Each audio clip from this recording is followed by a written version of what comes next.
우리 함께 말씀 보겠습니다. 시편 82편 말씀을 함께 볼까요? 82편 1절로 4절까지 말씀을 함께 보겠습니다. 82편 1절입니다. 하나님은 신들의 모임 가운데에 서시며 하나님은 그들 가운데에서 재판하시느니라. 너희가 불공평한 판단을 하며 악인의 낫 보기를 언제까지 하려느냐 셀라. 가난한 자와 고아를 위하여 판단하며 곤란한 자와 빈궁한 자에게 공의를 베풀지며 가난한 자와 궁핍한 자를 구원하여 악인들의 손에서 건질지니라 하시는도다. 아멘. 오늘 이 말씀 가운데 하나님의 크신 은혜가 있기를 간절히 기도하고 소망합니다. 우리 기도하는 마음으로 고백합니다. 하나님의 은혜가 지금 저에게 임하기를 기도합니다. 우리 옆사람 축복하면서 하나님의 은혜가 지금 여러분에게 임하기를 기도합니다. 할렐루야. 아멘. 날씨가 많이 추워졌습니다. 감기 조심하시기를 간절히 부탁드립니다. 그래요. 시편 82편 말씀, 오늘 말씀은요, 아삽의 시, 따로 표제어가 아삽의 시 말고는 없습니다. 근데 내용을 보시면 알겠지만은요, 하나님 나라에 대한 이야기입니다. 하나님의 나라가 천국에만 우리가 죽고 나서 가는 날, 그것도 있겠지만 이 땅 가운데 공의와 정의로 이루어지는 하나님 나라가 이루어지기를 간절히 소망합니다. 라는 제목으로 오늘 노래를 하고 있고요. 기도를 하고 있습니다. 하나님 나라에 가기 위해서 제일 먼저 필요한 것이 하나가 있어요. 여러분들 어떤 것이 제일 필요할까요? 오늘 성경 말씀은 뭐를 이야기하냐면 1절 말씀에 재판에 대한 이야기를 먼저 하고 있거든요. 누가 재판관이 되어 주시냐면 하나님께서 우리의 재판관이 되어주시고 우리가 살면서 하나님 나라에 들어가기 위해서는 반드시 재판의 과정을 한번 거쳐야 된다라는 이야기를 하고 있는 거지요. 여러분 성경 말씀 잘 알고 있는 말씀이 하나 있어요. 한번 죽는 것은 사람에게 정해진 것이요 그 후에는 심판이 있으리로다 라는 히브리서 말씀이 있습니다. 한번 반드시 그 심판의 과정, 재판의 과정을 지나야 된다라고 이야기를 하고 있는 거예요. 학생들이 학교에서 기말고사, 중간고사 시험을 보잖아요. 그 시험은 기한이 정해져 있어요. 언제 시험을 볼 것이다 라고 선생님이 알려주시기 때문에 부지런히 벼락치기라도 하면 할 수 있습니다. 근데 하나님 나라에 들어가는 시험은요 마치 쪽지 시험 같아요. 하나님 선생님이 갑자기 와서 오늘이 시험 날짜야 라고 갑자기 일러주면서 갑자기 시험 보자고 하시는 것과 비슷한 맥락인 것 같아요. 그러니까 아무도 몰라요. 우리가 그 재판의 과정을 반드시 참여하게 될 텐데 아무도 그 날을 모르고 누구만 알고 계시냐면 하나님이 알고 계신다. 오늘이 재판 날짜야 준비해라 라고 하시면 우리는 준비해야 되는 겁니다. 그래서 하나님 나라에 들어가기 위해서 우리가 반드시 그 심판의 과정을 거쳐야 되는데 하나님께서 오늘 1절 말씀에서 이야기해주고 있어요. 재판관이 되어주셔가지고 그 재판장에 나오셔서 주변을 둘러보고 있는 하나님의 모습을 우리에게 보여주고 있습니다. 자, 1절 말씀 한번 볼까요? 1절 같이 읽어보자. 시작. 하나님은 신들의 모임 가운데에 서시며 하나님은 그들 가운데에서 재판하시느니라 라고 나와 있습니다. 여러분들 우리 앞에 하나님이 딱 서셔가지고 오늘 재판 날짜야 라고 이야기하시면 여러분들 당당하실 분 계십니까?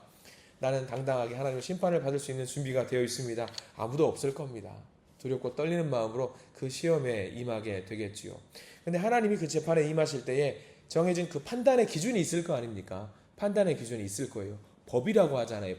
법이라고 하는 것은 세상의 약한 자들과 가난한 자들과 궁핍한 자들을 돌봐주고 보호해주고 그리고 쓸데없이 힘을 낭비하는 강력한 자들을 통제하기 위해서 세상 가운데 법이 있습니다. 마찬가지예요. 하나님 나라의 법도 규칙이 있어요. 그 규칙이 어떤 규칙이냐면 오늘 우리가 읽은 말씀 중에 3절과 4절 말씀이 하나님 나라에 들어가기 위한 재판의 판단 기준 법입니다. 3절과 4절 말씀을 다시 한번 읽어볼까요? 시작.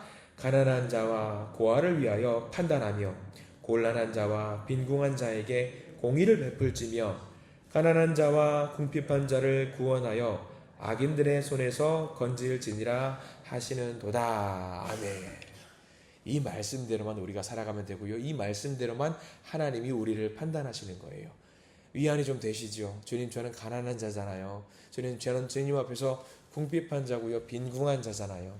하나님의 공의로 저를 심판하여 주시는데 이 3절과 4절의 기준에 입각해서 저를 판단해 주세요 라고 한다면은 우리는 하나님의 편에 설 수 있는 거예요. 하나님의 편에 설 수 있습니다. 우리도요, 세상에 살면서 누군가를 판단하고 누군가를 이야기할 때에 이 3절과 4절의 기준에 입각해서만 사람을 판단하고 평가하면 됩니다. 근데 아이러니한 것은 꼭 그렇게 판단하지 않는 것 같아요. 세상도 마찬가지예요. 힘이 있으면 약자들을 돌봐줘야 되는데 그렇게 하지 않을 때가 많이 있는 것 같습니다. 세상 보고 우리 보고 힘을 주면서 너희들이 세상을 좀 판단해봐라 했을 때에 우리는 이런 하나님의 정의에 입각해서 판단해야 되는데 그런 생각 잘 하지 않고 고아와 과부의 시선이 아니라 강자의 시선으로 세상을 억누를 때가 많이 있습니다. 그렇지만 우리가 잘해야 될 게 뭐냐면 이렇게 하나님께서 판단 기준을 주셨음에도 불구하고 이 기준대로 살지 않는 사람들에게 뭐라고 성경은 이야기하고 있냐면 성경 곳곳에서 이런 이야기가 나와 있더라고요. 이사야 5장 23절에 이런 말씀이 있어요. 그들은 뇌물로 말미암아 악인을 의롭다 하고 의인에게서 그 공의를 빼앗는도다 라는 심판의 메시지들이 있어요. 미가서 3장 11절 말씀도 이런 말씀이 있더라고요.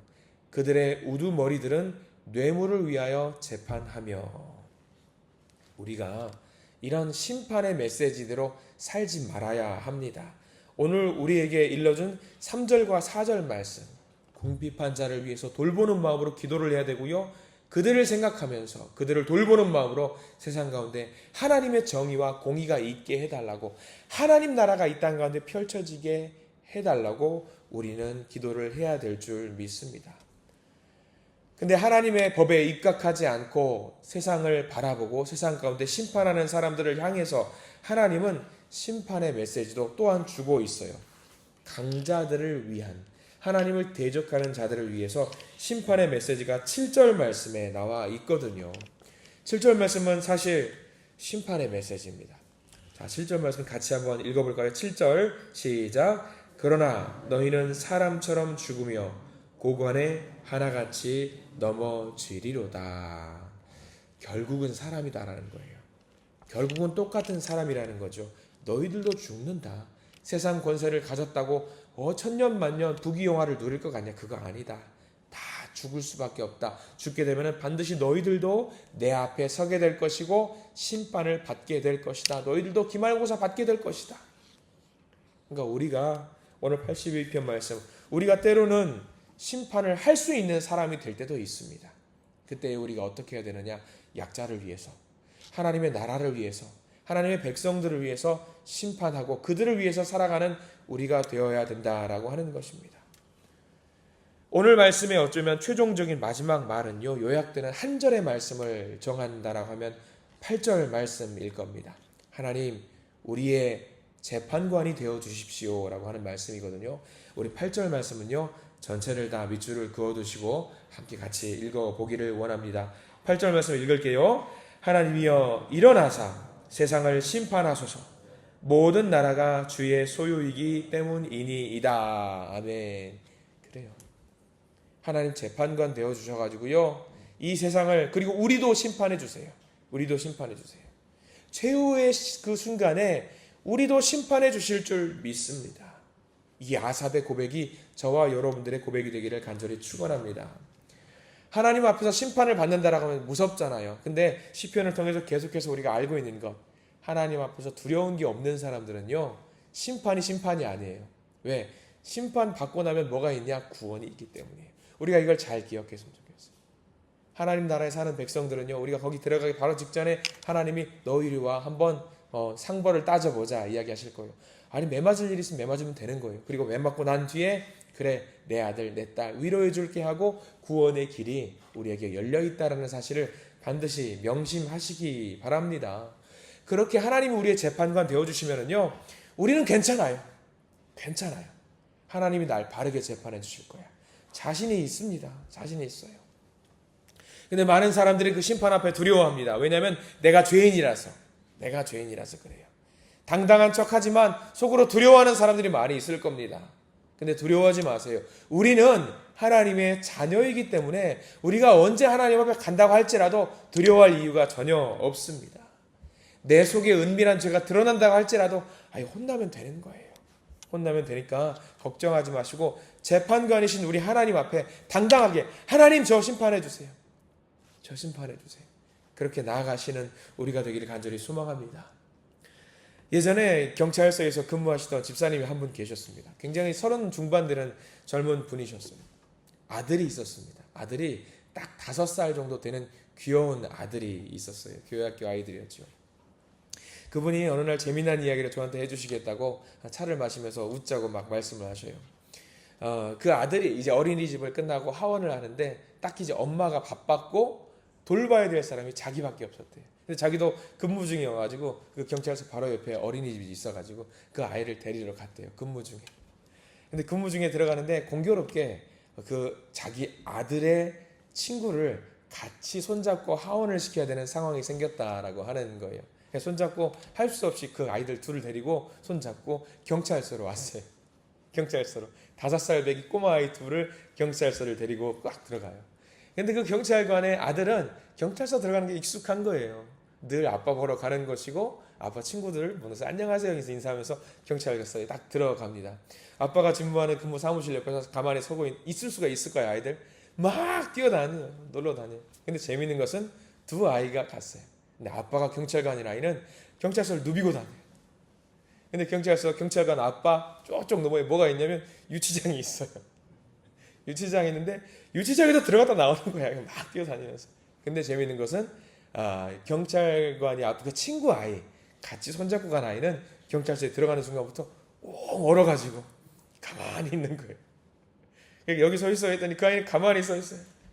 근데 그 아들은 뭐해? 손잡고 막 뛰어다니네. 같이 누비고 다니는데 얼어가지고 같이 끌려다니는데 결국은 그 아이가 손잡고 어디까지 들어가냐면 창살에 있는 유치장까지 들어가는 거예요.